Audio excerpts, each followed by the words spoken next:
하나님 말씀을 봉독하겠습니다. 창세기 23장입니다. 1절부터 다 읽었으면 좋겠지만 시간 관계상 12절 말씀부터 마지막 절까지 제가 봉독해 드리겠습니다. 창세기 23장 12절 말씀부터 마지막 절까지 제가 봉독해 드리겠습니다.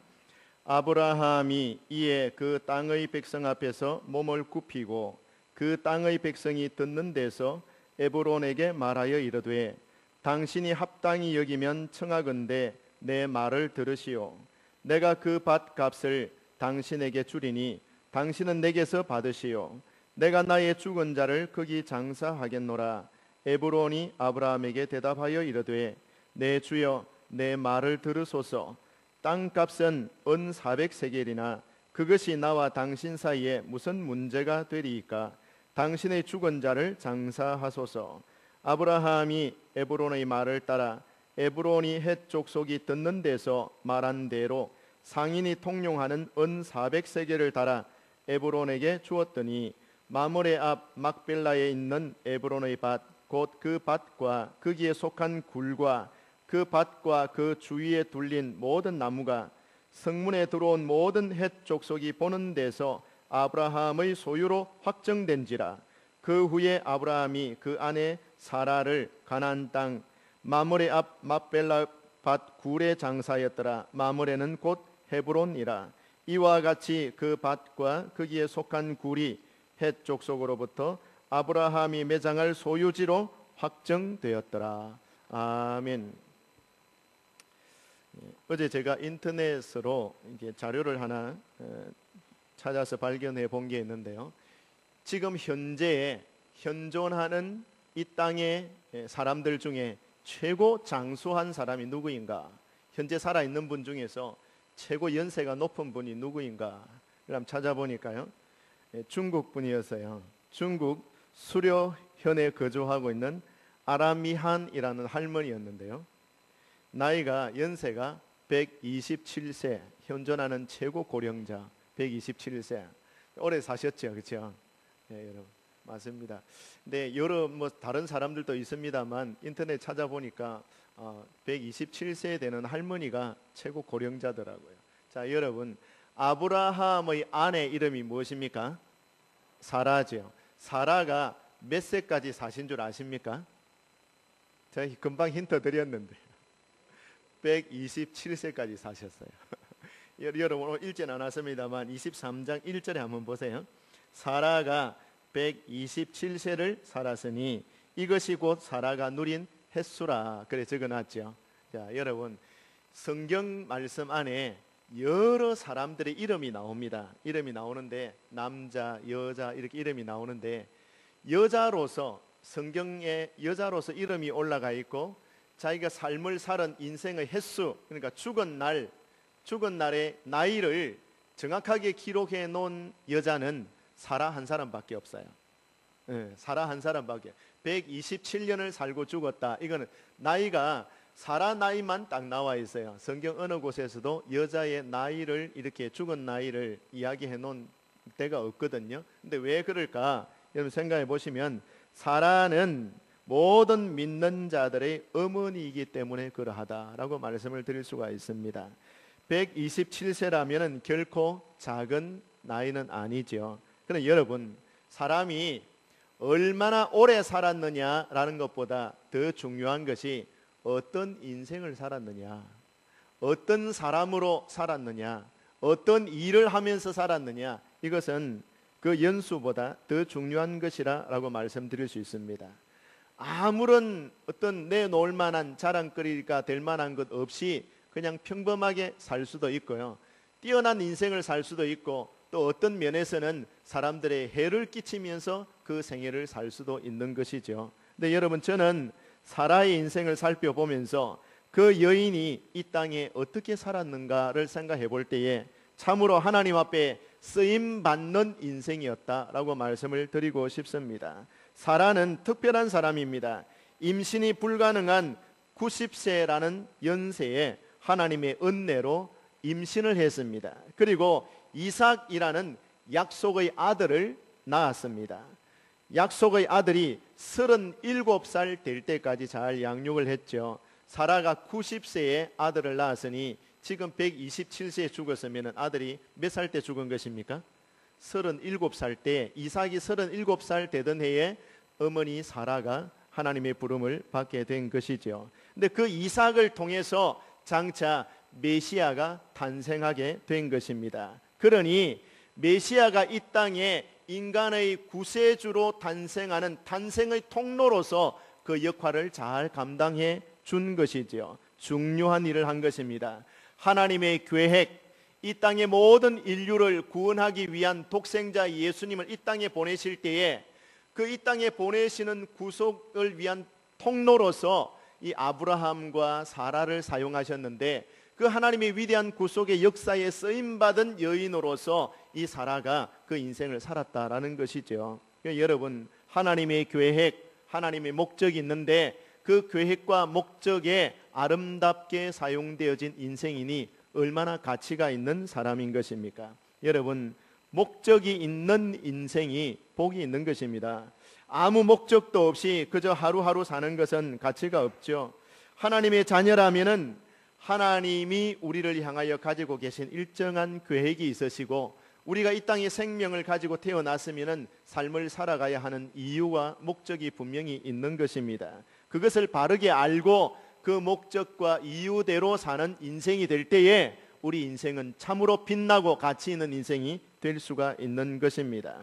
여러분, 하나님 앞에서 우리가 다 살아간다고 하지만 자기 인생을 마지막까지 살면서도 하나님 앞에 한 번도 쓰임 받은 적이 없고 제대로 쓰임 받은 적이 없다면은 그 인생의 가치는 별로 없는 것이죠. 여러분, 사라가 127세를 살고 죽음을 맞이했습니다.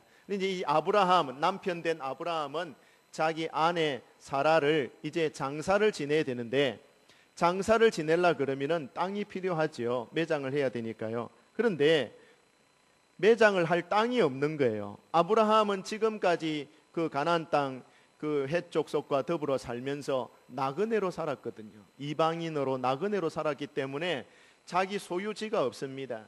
땅이 없습니다. 자기 소유의 땅이 없는 거예요. 그러니까 헷 족속에게 매장지를 구입할 수밖에 없는 상황이 되어졌습니다. 자, 이것이 왜 중요한가? 여러분, 창세기 21장의 내용을 보면요, 이삭이 태어나는 장면을 보여주고 있죠. 아브라함의 가정에서 이삭이라는 아들이 태어나는데, 창세기 21장은 하나님께서 아브라함에게 한 약속 중에서 네 자손을 번성하게 하리라, 그 다음에 두 번째는 땅을 기업으로 주리라, 네가 복의 사람이 되게 하리라. 이 세 가지가 하나님께서 아브라함에게 주신 언약이거든요. 그런데 첫 번째 언약은 창세기 21장에서 이삭이 태어남으로써 언약의 축복이 이루어지는 이제 시작을 볼 수가 있죠. 그 다음에 23장에는 땅을 기업으로 주겠다라는 하나님의 이 약속이, 언약이 지금 오늘 23장에서 사라가 죽었을 때에 그 매장지로 땅을 구입함으로써 그 언약이 성취되는 시작, 출발을 우리가 볼 수가 있게 되는 것입니다. 사라의 매장지를 돈을 주고 삼으로써 공식적으로 그 땅의 소유권자, 아브라함이 그 땅의 소유권자가 되는 그런 광경을 우리가 볼 수가 있는 것입니다. 아브라함이 가나안 땅에서 지금까지 살면서 무엇으로 살았냐면 나그네로 살았습니다. 조카 롯과 헤어지고 선택해서 들어와 살던 그 땅, 헤브론 땅에서 이방인이며 나그네로 살았습니다. 그러나 지금 헷 사람의 땅 막벨라 굴을 매입함으로써 비록 가나안 땅 중에서는 극히 일부분이고 아주 작은 그런 부분이기는 하지만, 그러나 완전한 자기 소유, 자기 권리, 자기 소유권을 주장할 수 있는 어떤 그런 땅을 가지게 되는 것입니다. 이것이 하나님의 약속이 실현되는 첫 걸음, 첫 출발, 이렇게 말씀드릴 수가 있습니다. 여러분, 생각을 가만히 한번 해보시면요, 아브라함이 하란에서 나올 때 75세였죠. 예, 그렇습니다. 나와가지고 하나님의 약속을 잡고 땅을 기업으로 주겠다라는 하나님의 언약을 받고 자 출발해서 나왔습니다. 가나안 땅에 들어갔어요. 가나안 땅에 들어가서 지금 137세 될 때까지, 아브라함이 그 나이 될 때까지 땅을 기업으로 주겠다라는 약속은 있었지만 그 약속이 지금까지 자기에게 도달된 건 아니에요. 그렇죠? 자기 소유권을 주장할 수 있는 땅이 한 평도 없었으니까요. 그 땅을 기업으로 주겠다라는 약속은 하나님 앞에서 받았지만은 그 약속이 실현된 것은 아직까지 아니에요. 그 오랜 세월 동안 말입니다. 137세를 사는 동안까지 어느 한 평이라도 가나안 땅에서 소유권을 주장하는 땅이 없었어요. 그러니까 나그네로 살았고 이방인으로 살았다라는 것입니다. 네, 여러분, 우리가 눈여겨볼 것이 바로 여기에 있습니다. 아브라함이 하나님이 언약하신 그 땅, 너에게 그 땅을 기업으로 주겠다라고 언약한 그 땅을 얻기까지 얼마나 준비하고 얼마나 그 땅을, 그 약속을 사모하면서 바라보면서 지금까지 지내왔느냐. 지금까지 137세까지 그 언약을 받고서 지내올 때까지 그 약속을 자기가 얻기 위해서 어떻게 처신하면서 살아왔느냐, 그게 보여지는 거예요. 오늘 이 본문 말씀을 통해서. 여러분, 하나님이 언약하셨지만 그 땅을 얻기까지 어떤 과정을 지내왔을까요? 인간적인 어떤 그런 면에서 본다면은 그 헤브론 땅에 살면서 헷 족속과 함께 살면서 자기 돈 좀 있겠다, 뭐 실력이 있겠다, 뭐 좀 그 땅을 자기 인위적으로 자기 기분에 따라서 그 땅을 살 수도 있고 뭐 이렇게 할 수도 있겠습니까만은, 그러나 하나님의 때를 지금까지 기다린 거예요. 그 헷 족속들과 이방인들과의 관계를 아주 조화롭게 아주 좋은 관계를 맺으면서 지금까지 하나님의 약속이 언제 이루어지나 하면서 그 이방인들과의 관계를 아주 잘 유지하면서 지금까지 기다리면서 지내왔다라는 것이죠. 여러분, 우리가 아브라함이 그 땅을 차지하기까지 처신해온 그 처신을 저는 오늘 설교 말씀을 통해서 함께 나누어 보고자 하는 것입니다. 여러분, 4절 말씀을 한번 보겠습니다. 4절 말씀을 먼저 보시면요, 나는 당신들 중에 나그네요 거류하는 자이니, 그래 놨습니다. 맞습니까? 아브라함이 헷 족속 이방인들에게 뭐라고 말은? 나는 당신들 가운데 이방인으로 살고 있었습니다. 나그네입니다. 거류민입니다. 잠시 머물다가 또 어디로 이동해야 될지도 모르는 그런 거류민 말입니다. 여기저기 떠돌아다니는 그런 사람들 말이에요. 그러니까 나그네요 거류민으로 살았습니다 라고 이야기를, 자신을 표현하고 있습니다. 타국에서 사는 외국인들이 그 땅에서 기득권을 가지기가 쉽지 않습니다. 자국인보다 법적인 보호를 더 받기가 참 힘든 것이죠. 법은 자국민을 보호하기 위한 것이 우선이지 이방인들, 외국인들을 보호해 주기 위한 그런 우선적인 법은 없는 거잖아요. 자국인을 먼저 보호하는 것이죠. 자, 이방인입니다. 나그네입니다. 그 헷 족속들과 어울려 살 때에 이 아브라함의 입장에서 본다면 자기는 그 진짜 나그네고 이방인일 따름입니다. 자, 그렇다면 거기에서 무슨 기득권을 주장할 수 있고 자기 소유권을 주장할 수 있는 것이 있겠습니까? 없다라는 것이죠. 그러나 아브라함은요, 자신의 처지를 얼마나 분명하게 잘 이해하고 있었는지, 아브라함은 참으로 현명한 사람이었습니다. 나는 나그네이다 라는 의식이 분명히 있었습니다. 자기 자신의 처지를 바로 알고 헷 족속들과 관계하면서 살 때에 그 사람들 앞에서 누구에게든지 납작 엎드려서 몸을 굽히면서 살았다라는 사실인 것입니다. 여러분, 5절과 6절 말씀을 다시 한번 보겠습니다. 5절 6절 보시면은요, 이래 나왔습니다. 5절에 헷 족속이 아브라함에게 뭐라고 말을 하느냐 하면요, 6절 보세요. 내 주여 들으소서, 당신은 우리 가운데 있는 하나님이 세우신 지도자이시니 라고 말을 하고 있습니다. 여러분, 이방인인 아브라함에게, 나그네와 같이 우리 가운데 들어와 사는 이 아브라함에게 헷 족속들, 그 땅의 원주민들이 아브라함에게 뭐라고 말을 하느냐 하면요, 당신은 우리 가운데 있는 하나님의 지도자이십니다. 내 주여 라고 이렇게 이야기를 하고 있습니다. 여러분, 아브라함은 그 당시 주변 이웃 사람들에게 존경과 사랑을 받은 것 같습니다. 6절 말씀에도 보면은 헷 사람들은 아브라함이 하나님이 세우신 지도자입니다 라고 인정하고 그 사실을 받아들였습니다. 여러분, 자기 아내가 죽어서 장사를 지내려고 땅을 구입하려고 하는데 그 땅을 내가 좀 구입해야 되겠습니다 라고 말했을 때에 헷 족속의 사람들이 뭐라고 말했냐면요, 당신은 우리의 지도자입니다. 하나님이 세우신 지도자인데 뭘 우리에게 돈을 주고 땅을 구입하려고 하십니까? 당신은 우리 지도자이기 때문에 당신이 땅이 필요하다면은, 당신의 부인을 위해서 매장지가 필요하다면 언제든지 얼마든지 우리 땅 가운데 좋은 땅을 택해서 매장지로 삼으시면 됩니다.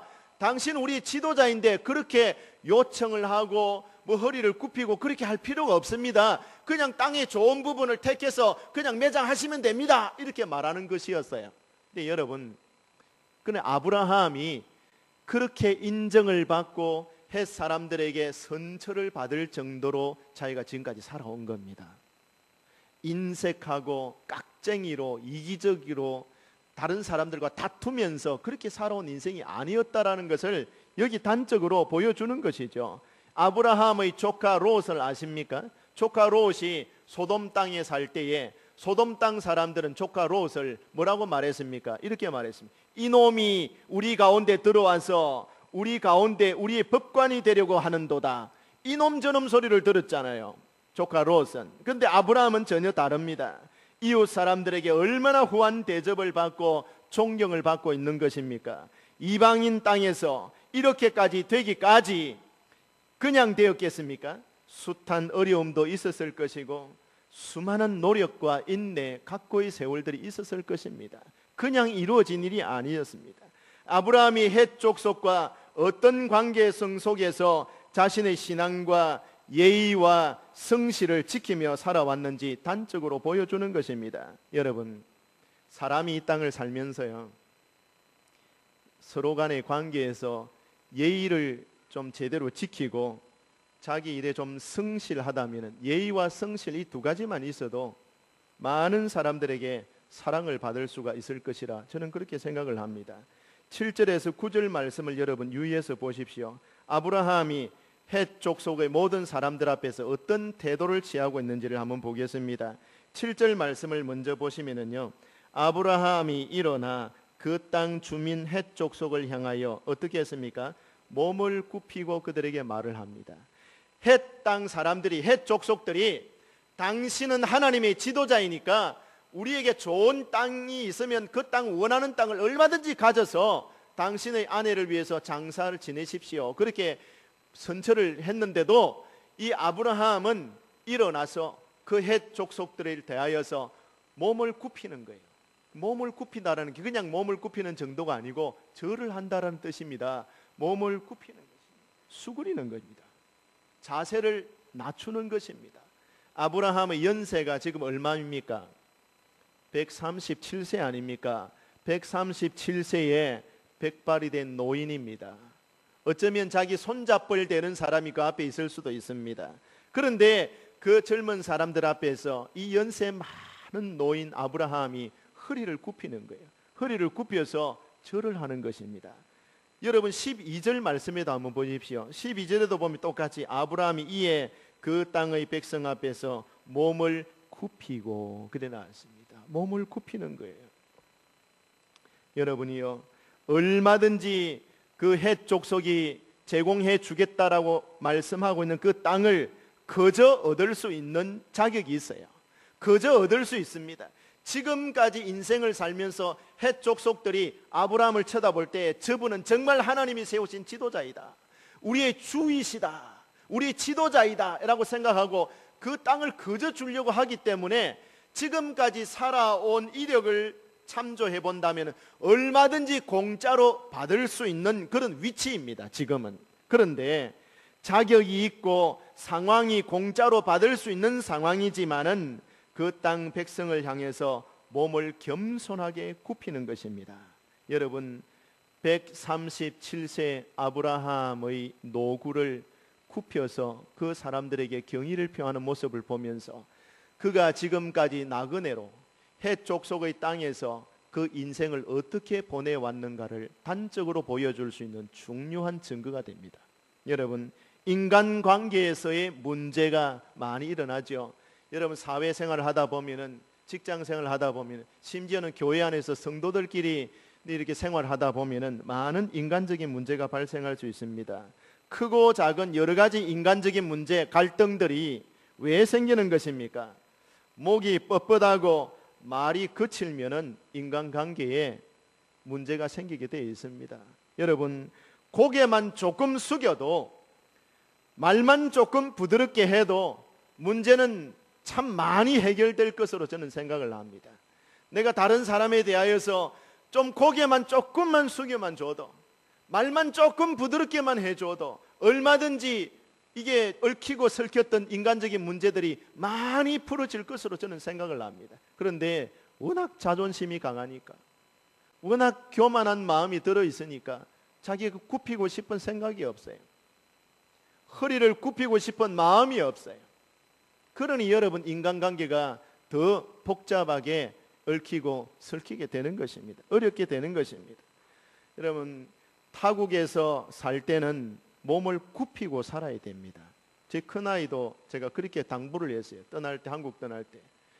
거기는 외국이다. 그러니 너는 몸을 굽히고 살아야 된다. 늘 조심하면서 살아야 된다. 그렇게 이야기를 해 주었습니다. 여러분, 아브라함이 어떻습니까?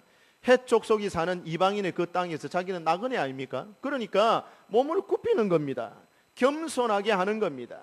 그 땅을 그저 얻을 수도 있지만 간절한 마음으로 허리를 굽히면서 요청을 하는 것입니다. 값을 지불하고 내가 얻겠습니다 라고 겸손하게 이야기하는 것입니다. 이걸 보여주고 있는 겁니다. 성도들의 본향은 천국이죠. 이 땅은 나그네 땅입니다. 맞습니까, 여러분? 자, 여러분이 이 세상을 사는데 여기가 여러분 본향입니까? 아니죠. 이 땅은, 우리 모든 성도들에게 있어서 이 땅은 본향이 아니라 나그네와 같이 살다가, 잠시 살다가 떠나갈 장소입니다. 맞습니까? 나그네와 같은 땅이잖아요. 그러면 이 땅이 우리의 본향이 아니라면은 저와 여러분이 어떻게 처신하면서 살아야 됩니까? 겸손하게 몸을 낮춰야 됩니다. 이 땅에서는 몸을 낮추면서 살아야 돼요. 이 아브라함의 처신 방법인 것입니다. 아브라함이 당연히 충분한 자격을 가지고 그 땅을 그저 얻을 수도 있었지만 허리를 굽히고 겸손하게 요청했다라는 것을 여러분 눈여겨 보셔야만 하는 것입니다. 우리도 이 땅에 살면서 그렇게 겸손하게 살아야 하는 것입니다. 그래야 여러분 우리의 처신이 또 복음의 진력을 가로막지 않는 생활이 되는 것이죠. 뿐만 아니라 12절과 13절 보시면은 아브라함이 요구했던 그 땅의 주인이 누구냐면요, 에브론이라는 사람이 가지고 있는 소유입니다. 에브론이라는 사람이 그 땅의 주인인데요, 그 땅이 이제 마음에 들었던 것 같습니다. 아브라함이 볼 때에. 그래, 이 막벨라 굴을 아브라함에게 그냥 주겠다 하는 거예요. 이 에브론이라는 사람이, 당신은 우리 가운데 정말 주가 되시고 우리의 지도자가 되시니, 에브론이 하는 말이, 땅 주인이 하는 말이, 당신이 내 땅을 그렇게 원하신다면 내가 다 주겠습니다. 그냥 주겠습니다. 이렇게 한 거거든요. 했는데 그 땅을 굳이 공짜로 얻지 아니하고 값을 주고 얻겠다는, 값을 주고 사겠다라는 겁니다. 그러니 하는 말이, 에브론이 하는 말이, 원래 그 땅값은 은 400세겔이지만 내가 어찌 당신에게 그 돈을 다 받겠습니까? 나는 받을 수 없습니다. 아니, 그렇다면 내가 은 400세겔을 다 주겠다. 그래서 다 주고 산 거예요. 여러분, 그저 받을 수 있어도 그러나 받지 않으면은 그 사람에게 품위가 생기는 겁니다. 여러분, 돈을 주고 그 밭을 사겠다라고 고집해서 결국 그 땅을 은 400세겔을 다 주고 땅을 산 것이에요. 근데 여러분, 돈이 아까워서가 아니라 여러분, 그 땅을 돈을 다 주고 산 데는 이유가 있어요. 이유가 있습니다. 두 가지 이유입니다. 한 가지는요, 지금까지 잘 지내온 헷 사람들과의 이웃 간의 관계가 앞으로도 잘 진행되었으면 좋겠다라는 그런 간절한 마음이 있기 때문에 그 땅을 돈을 주고 산 거예요, 여러분. 근데 여러분, 좋은 관계를 계속 유지하려고 한다면은, 사람들과의 좋은 관계는 자기가 좀 이기적이거나 자기 욕심을 좀 내거나 이렇게 되면은 그 좋았던 관계가 쉽게 깨어질 수가 있어요. 지금까지 좋은 관계를 지내왔으면은 그 좋은 관계를 앞으로도 계속 유지하기 위해서 여러분, 그 관계를 유지하려고 하는 대가, 그 관계를 유지하기 위한 희생의 값을 치러야 되는 거예요. 내가 공짜로 먹을 수 있는 그런 환경이다 그래서 공짜로 다 챙겨 먹고, 내 이기적인 욕심을 다 챙기고 내 만족부터 채우고 그러면요, 좋았던 관계가 금이 점점 가게 돼 있어요. 관계가 좋을 때는 여러분 그 좋은 것을 잘 유지할 수 있는 것이 지혜가 아니겠습니까? 여러분, 성도들도 사람들과의 관계를 소중하게 생각해야 되는 것입니다. 여러분들과 이웃들과의 관계가 어떠한 관계입니까? 여러분, 우리 예수 믿는 성도들이 이웃 간의 관계성 속에서 불신자들에게 욕먹는 삶을 살아서는 안 돼요. 저 사람 예수제이면서 아주 깍쟁이다, 저거 아주 인색하다, 지밖에 모른다, 아주 이기적인 사람이다, 아주 독한 사람이다, 그런 말을 들으면 안 돼요. 여러분, 저 사람은 품위가 있는 사람이다, 여유가 있는 사람이다, 남을 불쌍히 여기는 그런 마음이 있는 사람이고 동정할 줄 아는 사람이다, 자기 거 양보하고 희생할 줄 아는 사람이구나, 역시 예수 믿는 사람이 다르구나, 그런 말을 들어야 하는 것입니다. 자기 주장이 너무 강하고 이기적이고 베풀 줄 모르고 목이 빳빳하고 교만하고 그렇게 하면은요, 좋았던 관계가 금이 가고 언젠가는 깨어지게 되는 것입니다. 우리가 이웃 간의 관계성 속에서 살 때 이웃 간의 관계가 깨어진 상태에서 내 혼자서 신앙생활 잘한다, 그거는 엉터리 신앙이에요. 여러분, 그 엉터리 신앙이에요. 우리가 이웃들과의 관계에서 이웃 사람들에게 인정받지 못하는 삶이라면 하나님 앞에 인정받을 수 없어요. 우리가 하나님의 말씀을 들을 때 여러분 잘 들어보시기 바랍니다. 내 이웃을 어떻게 사랑하라고 했습니까? 하나님을 사랑하고 내 이웃을 내 몸과 같이 사랑하라 그랬거든요. 여러분, 그것은 하나님이 우리에게 주신 명령이고 계명입니다. 지켜도 그만 안 지켜도 그만하는 게 아니라 그 말입니다. 또 한 가지는요, 왜 그 땅을 꼭 중가를 주고 값을 지불하고 그 땅을 사게 됐는가? 지금 현실, 지금 당장에는 그 땅을 돈 안 주고 공짜로 얻을 수 있는 충분한 권리도 있고 지금까지 자기 인생을 그렇게 살아왔어요. 충분히 공짜로 땅을 얻을 수 있는 환경이지만 장래를 내다본 거예요. 미래를 내다본 겁니다. 장래를 내다보고 지금 현재의 그 돈을 내놓고 땅을 돈 주고 산 거예요. 지금 현실만 본다면 얼마든지 공짜로 얻어도 되지만, 그러나 장래를 생각한다면 내가 값을 지불해야 된다라는 생각을 가진 겁니다. 여러분, 왜 그렇습니까? 창세기 15장 말씀해 보시면요, 창세기 15장에 어떤 내용이 나오느냐 하면요, 하나님과 아브라함이 언약을 맺는 그런 장면이 나옵니다. 언약을 맺을 때에 하나님이 먼저 말씀하는 거예요. 아브라함아, 내가 너에게 맺은 언약 이걸 지키겠다. 너에게 자손을 번성하게 하겠고 그 땅을, 내가 너에게 주는 땅, 가나안 땅을 너에게 기업으로 주겠다, 이렇게 말씀을 했거든요. 언약을 맺어서 하나님께서 약속해 주셨어요. 자, 그러면 아브라함이 약속 받았어요. 내가 지금 내 자손이 번성하게 될 것이다, 큰 민족을 이루게 될 것이다, 하나님이 가나안 땅에 내가 얻을 기업의 땅을 주신다고 약속했다. 그럼 그 땅을 주시겠지 믿고 있었습니다. 그런데 여러분, 아브라함이 하나님께 물었어요. 하나님, 그 약속을 지킬 줄을, 하나님이 약속을 지키실 줄을 내가 무엇으로 알겠습니까? 이렇게 물었습니다. 무엇으로 내가 하나님이 약속을 지킨다라는 것을 내가 보장받을 수 있습니까? 이렇게 물었을 때에 하나님이 뭐라고 말씀하셨느냐, 이렇게 말씀하셨어요. 아브라함아, 네 자손이, 네 후손이 여기 살다가 네 후손이 4대 지난 후에 이 땅으로 다시 돌아오게 될 것이다, 그렇게 말씀한 거예요. 그게 뭐냐고 말하면, 자, 아브라함, 그 아들 이삭, 그 아들 야곱이죠.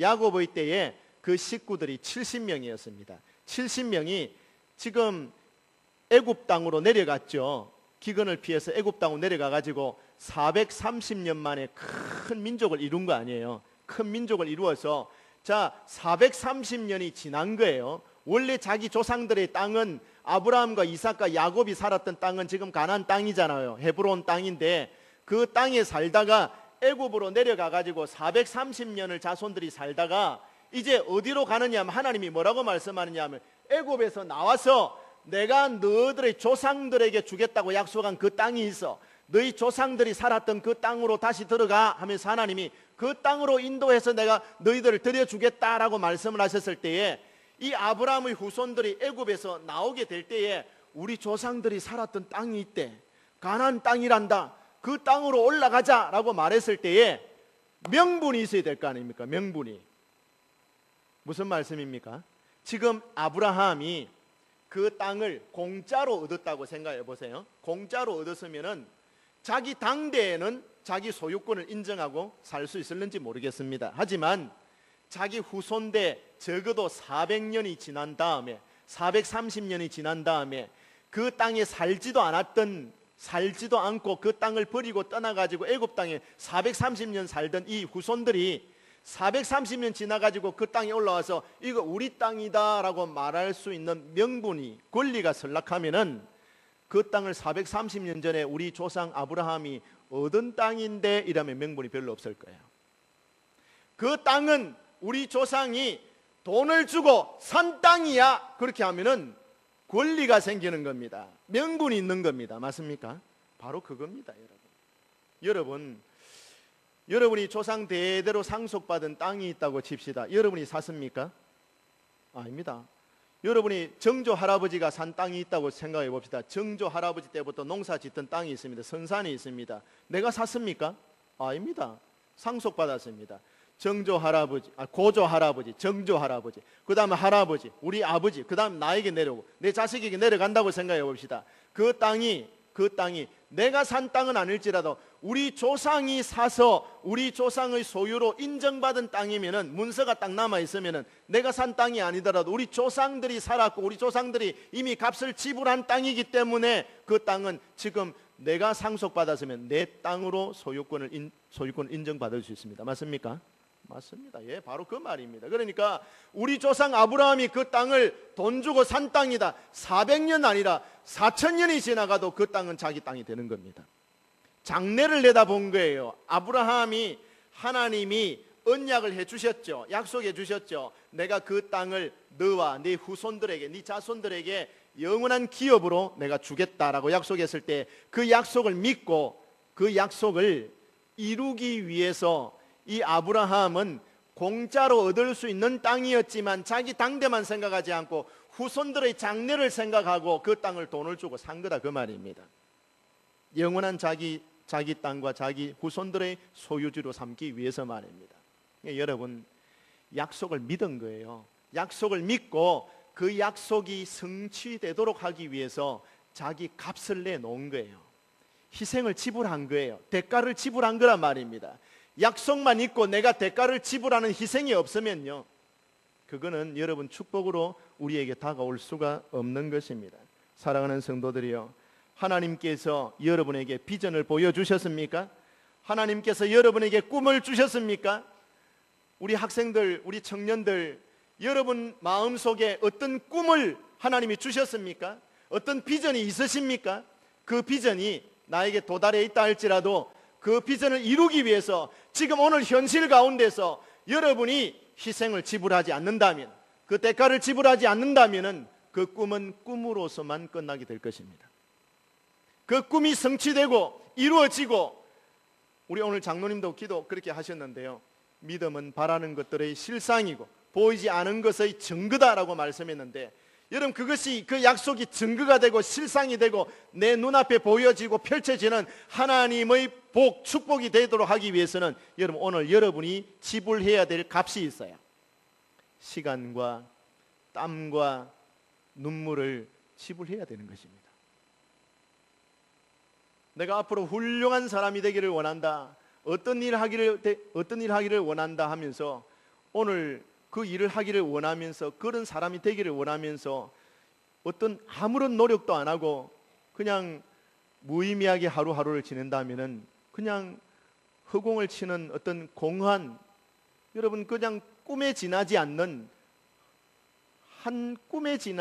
그런 사건으로 그냥 넘어가게 될 말 것입니다. 여러분, 우리가 꿈이 있고 비전이 있다면은, 어떤 목적이 있다면은 그에 걸맞는, 상응하는 대가를 치러야만 하는 것입니다. 그래야 그것을 얻어낼 수가 있는 것이죠.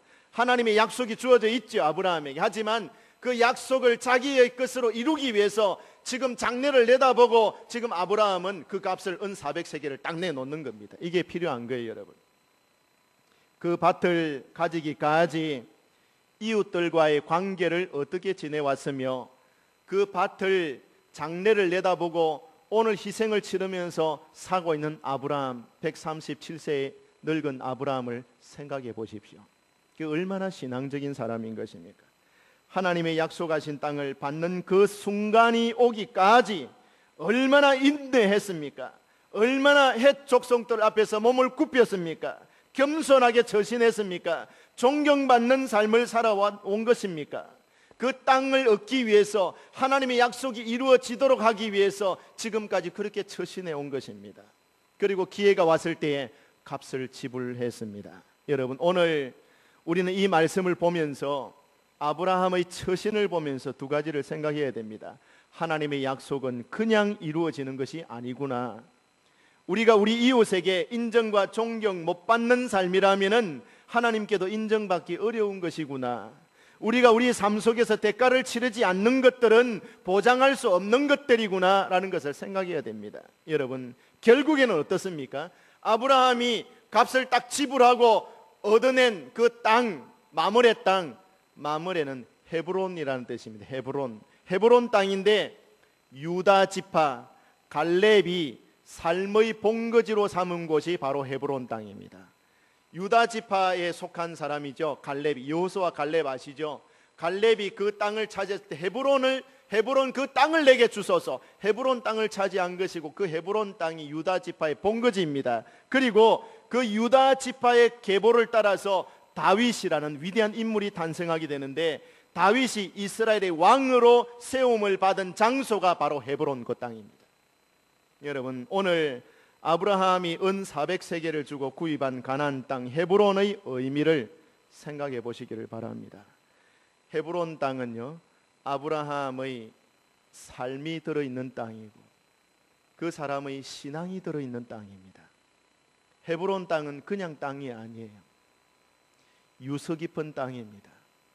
인고의 세월을 그 땅을 바라보면서 그 땅을 얻기 위해서 몸을 굽히면서 그렇게 처신하면서 지내왔습니다. 그 땅을 얻기 위해서, 그 땅을 얻을 수 있는 기회가 주어졌을 때에 최선을 다해서 값을 지불하고 그 땅을 사게 됩니다. 그 장래를 내다보고 말이죠. 여러분, 저는 이 두 가지가 신앙생활의 참 모범이 아니겠나, 저는 그렇게 생각합니다. 나그네와 같이 저와 여러분이 이 땅을 사는 동안에 우리 이웃 사람들과의 관계에서 어떻게 처신하면서 살겠습니까? 복음의 영광을 위해서 말입니다. 함부로 아무렇게나 자기 만족을 위해서 이기적으로 인색하게 그렇게 살아도 좋다고 하나님 앞에 허락받은 적이 없지 않습니까? 하나님의 뜻을 이루기 위해서, 하나님의 그 약속을 성취하기 위해서 여러분, 그 인고의 세월들을 허리를 낮추면서 겸손하게 살았습니다. 그리고 하나님 앞에서 하나님이 주신 그 약속이 성취되도록 하기 위해서 희생의 값을, 장래를 내다보고 값을 내놓는 그 아브라함의 그 태도를 바라볼 때 여러분이 정말 귀하고 큰 일을 감당하기를 원하신다면 오늘 이 시간, 그리고 여러분이 삶의 순간순간 값을 지불해야 됩니다. 중요한 일을 하는 데에 서툰 사람을 쓰는 법이 없습니다. 무엇인가 중요한 일을 할 때는 전문가를 쓰게 되어 있습니다. 여러분, 하나님의 일을 위해서 여러분이 희생의 값을 지불하고 있는 것이 어떤 내용이 있습니까? 나는 아무것도 희생을 치르지 않고 있다, 아무것도 준비된 인생이 아니다 할 때 귀한 일에, 가치 있는 일에 쓰일 가능성이 없습니다. 여러분, 준비해야 됩니다. 하나님이 쓰시고자 할 때에 내 인생 가운데 들어오셔서 내가 너를 좀 사용해야 되겠다라고 말씀하실 때에 하나님 앞에 쓰임 받을 수 있는 그런 삶, 그런 사람이 우리가 다 되어야 되지 않겠습니까? 준비된 것 아무것도 없으면 쓰임 받을 재료도 없고 쓰임 받을 기회도 날아가 버리게 되는 것입니다. 저는 바라건대 여러분, 이제 내일부터 시작되는 부흥 집회 있죠. 우리 심령 부흥 집회, 전도 부흥 집회 이름을 그렇게 붙였습니다만 여러분, 프랭카드도 옆에 걸어 놓지 않았습니까? 여러분, 마음을 한번 준비해 보시기 바랍니다. 하나님께서 예비하신 은혜가 있을 것입니다. 하나님 과연 나에게 말씀으로 찾아오실 때에 어떤 말씀으로 찾아와 주실까? 내 심령이 한번 부흥이 되고, 한번 내 신앙이 한번 각성되고, 내 마음이 한번 이 전도에 대해서 열려지게 되는 계기, 우리 교회가 한번 성장하고 부흥할 수 있는 그런 좋은 기회가 되도록 우리가 기도하고 또 마음으로 준비하고 또 우리가 그렇게 기다려야 되지 않겠습니까? 여러분, 준비한 은혜 여러분이 마음으로 잘 준비해서 흡족하게 풍족하게 받을 수 있는 기회가 되기를 저는 진심으로 바라는 것입니다. 아브라함의 처신이 저와 여러분의 저신이 되고 아브라함의 하나님의 약속을 받은 그 약속의 성취가 저와 여러분의 일생 동안 많이 일어나게 되기를 주님의 이름으로 축복합니다.